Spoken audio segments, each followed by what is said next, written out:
નમસ્કાર દર્શક મિત્રો, આપ જોઈ રહ્યા છો યુથ 24 ન્યૂઝ ગુજરાતી। નમસ્કાર દર્શક મિત્રો, હું છું આબિદ હુસૈન।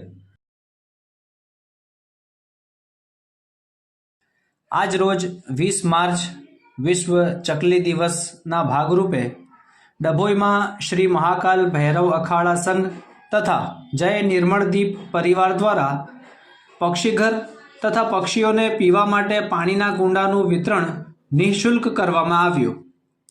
ઉલ્લેખનીય છે કે ચકલીની જાત લુપ્ત થવાને આરે છે, જેનું કારણ ક્યાંક ને ક્યાંક માનવજાત જ છે। પક્ષીઓ પર્યાવરણ અને માનવજાત માટે ખૂબ સહયોગી જાત છે અને આવી ઉપયોગી જાતને બચાવવા માટે નિર્મળદીપ પરિવારના ફાઉન્ડર ચેલાબાબુ જૈન, રાજેશ પ્રજાપતિ તથા તેમના કાર્યકરો અને મહાકાલ ભૈરવ અખાડા સંઘના રાષ્ટ્રીય પ્રમુખ વિનોદ સોલંકી તથા તેમના કાર્યકરોએ હાજર રહી આ કાર્યક્રમને સફળ બનાવ્યો અને ચકલીને બચાવવા માટે ખૂબ ઉત્તમ પ્રયાસ કર્યા છે। જો ચકલીને બચાવવાના પ્રયાસો આવા સંગઠનો દ્વારા નહીં કરાય તો આવનારી પેઢી ચકલીઓના ફોટા ચોપડીઓમાં જોશે કાં તો ચકલીઓને જોવા માટે ગૂગલ સર્ચ કરવું પડશે। Bureau report, Abid Hussain, Dabhoi.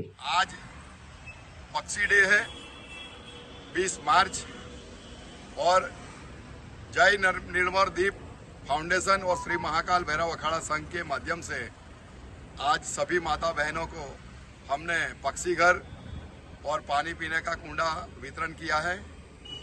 आज सुख और शांति के लिए प्रार्थना भी की है, शनिदेव की परिक्रमा भी की है, मातुजी महाराज के भी दर्शन किए हैं और पांजरापुर में जाकर गाय को घास चारा भी खिलाया है, तरबूज लौकी भी खिलाई है। तो आज विश्व पक्षी दिवस है, चकली दिन है। इस सुनहरे अवसर पर हम सब सेवाभावी संस्था इकट्ठा होकर सेवा कर रहे हैं।